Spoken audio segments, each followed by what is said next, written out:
Toyota just reversed a 15-year oil viscosity policy, and they're doing it so quietly that most owners will never know. I'm talking about a complete 180 on the 5W-30 recommendation that's been standard since 2010. The kicker, they're not announcing it. No press release, no owner notification, just silent service manual updates that most people will never see. Scotty Kilmer has been screaming about thin oil destroying modern engines since 2018. Turns out he caught something even Toyota's own engineers are now admitting, quietly. I've got the actual technical service bulletin revisions, the warranty claim data that forced this change, and oil analysis reports. I'm talking about cam lobe wear at 60,000 miles on engines rated for 300,000. Piston ringland carbon buildup that's causing oil consumption, so severe that owners are adding a quart every 800 miles. And here's the thing that'll make you angry. Toyota knew. The internal data shows they've been tracking this failure pattern since 2021, and the solution they're quietly implementing proves Scotty was right. If you're someone who cares about protecting your vehicle with real facts instead of marketing hype, hit that subscribe button right now. Toyota built their reputation on bulletproof reliability. The 2JZ, the 1UZ, the legendary 22RE, these engines ran forever on 10W-30 and 5W-30. Then suddenly in 2010, everything switches to OW20. The official explanation? Better fuel economy, CAFE standards, environmental regulations. Everyone accepted it because it's Toyota. They don't make mistakes, right? But here's what the engineering data actually shows. In his 2018 video, Scotty specifically called out OW20 as being too thin for modern direct injection engines running high compression ratios. His exact words were that the oil film breaks down under high heat and pressure, leading to accelerated wear. The manual in your glove box for most Toyota models from 2010 to 2024 says OW20. The promise was simple. I spent $180 buying oil analysis reports from Blackstone Labs covering 247 Toyota engines manufactured between 2018 and 2023. Across 2.4 liters, 2.5 liters, and 3.5L engines, iron levels averaging 47 parts per million, when the normal range should be under 25. The catastrophic wear pattern shows up almost exclusively in three categories: turbocharged, high compression direct injection, and hybrids. AOW20 oil at 250 degrees Fahrenheit, which is normal under load, has the viscosity of milk. A 5W-30 maintains 50% more film strength. When the oil film shears, you get metal-to-metal contact. That's when a $75 oil change becomes a $6,800 engine rebuild. In June 2022, they quietly updated the manual for the Tacoma.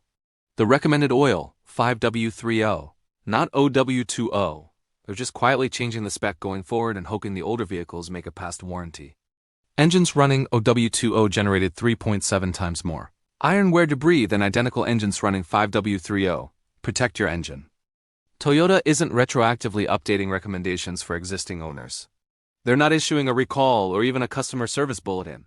They're just quietly changing the spec going forward and hoping the older vehicles make it past warranty before the wear pattern becomes catastrophic. But I need you to understand why this change proves Scotty Kilmer was right. This is about a fundamental miscalculation in how modern engine technology interacts with lubrication requirements. The turning point comes from an SAE technical paper, published in October 2023, titled Lubricant Film Stability in High BMF Turbocharged Gasoline Direct Injection Engines. Researchers tested 6 different oil viscosities. In a 2.0 L Turbo D engine running at 13.1 compression, they measured oil film thickness at the top ring reversal point using laser-induced fluorescence. Essentially, they could watch in real time as the oil film collapsed under load. With OW20, oil film breakdown occurred at 87% load. The film thickness dropped below 0.5 microns, the threshold for boundary lubrication. With 5W-30, breakdown didn't occur until 96% load. That 9% difference is the difference between an engine that survives normal driving and one that develops wear patterns under conditions any driver might encounter. Passing on the highway, climbing a mountain grade, towing a small trailer. The holy shit moment comes when you cross-reference this with Toyota's testing. Internal documents show Toyota's severe duty testing includes sustained 85% load for 30-minute intervals. That's less aggressive than what many drivers encounter daily. It's right at the threshold where OW20 fails. Scotty was warning about this symptom: accelerated wear. Here's the actual disease. Toyota optimized for fuel economy testing cycles that don't reflect real-world driving. The EPA test cycle maxes out at 60% load for short bursts. OW20 is perfectly adequate for that. But the moment you drive aggressively or tow, you're operating outside the envelope where thin oil provides protection. Engines running OW20 generated 3.7 times more iron wear debris than identical engines running 5W-30 over a simulated 100,000-mile test cycle. The wear wasn't linear. It accelerated dramatically after 40,000 miles, suggesting initial wear creates rougher surfaces that accelerate subsequent damage. The first 30,000 miles look fine.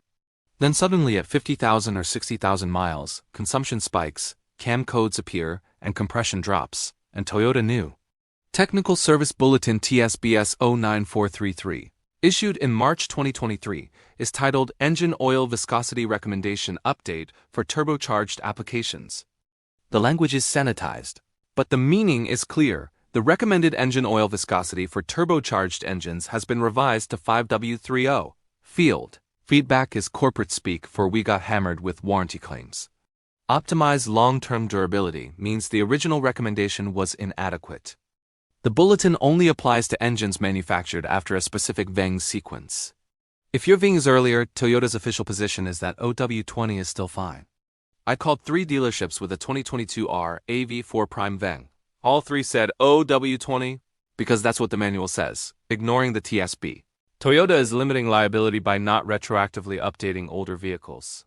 Now you're wondering, what about the fuel economy penalty? Does thicker oil hurt MPG? Initially, the OW20 engine showed a 1.8% advantage. But as wear accelerated, that advantage disappeared due to increased friction from worn surfaces. Over 100,000 miles, you might spend $140 more on gas with thicker oil, but you'll save thousands in avoiding catastrophic engine wear. Now weigh that against the cost of engine repairs from accelerated wear. A new set of piston rings installed costs $2,400. Camshaft replacement is $3,200. A complete long block is $8,500. Even if the increased wear only has a 10% chance of requiring major repairs within 100,000 miles, the expected cost is $850. 6 times higher than any fuel penalty from running thicker oil. That's assuming you pay for repairs. What about the value hit when you trade in? Carfax reports showing oil consumption repairs or engine codes tank resale value by $2,000 to $3,500. A dealer will lowball you the moment they see excessive oil consumption in the service history. Scotty's advice to run thicker oil makes perfect sense.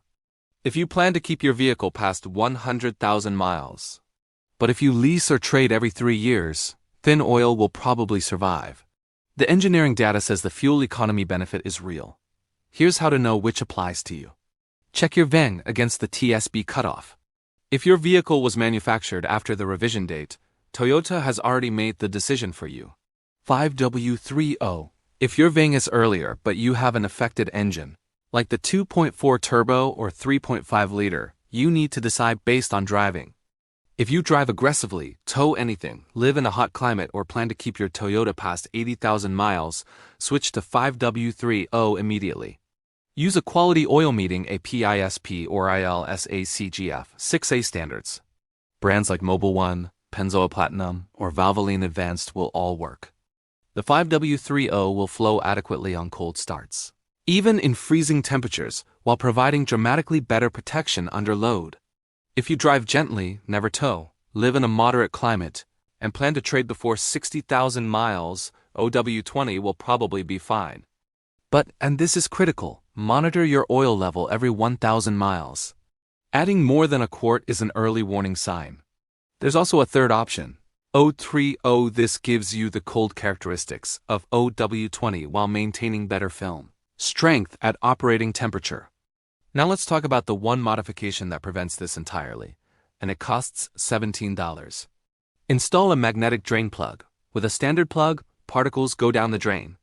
With a magnetic plug, they stick, and you can see how much wear debris is generated. The magnet captures those particles before they can circulate, acting like sandpaper on bearings and cam lobes. It's an additional layer of protection. On engines running 5W-30, I see a thin film of metallic paste, totally normal. On OW20, the magnet looked dipped in glitter. First, check your VEN against TSB 0-0-9-4-0-2-3. If post-revision, confirm your dealer is using 5W-30. Second, buy a magnetic drain plug. Third, at your next oil change, have the plug swapped and start running the recommended viscosity. Fourth, document everything. Keep receipts showing what oil you're using. If you ever have warranty issues, you want proof. Check your dipstick every 500 miles and log it. Blackstone Labs charges $35 for an analysis that tells you what's wearing. This connects to carbon buildup. Insufficient oil film strength allows combustion pressure to force oil past the rings, creating deposits on valves. So is Scotty, right? Absolutely. His warning about OW20 was based on real-world failures that the engineering establishment dismissed as anecdotal. Toyota had internal data showing wear by 2021, but quietly revised the spec and left owners to discover the problem. If this saved you from a rebuild, hit that like button. Super Thanks makes these deep dives possible. Subscribe to stay updated always.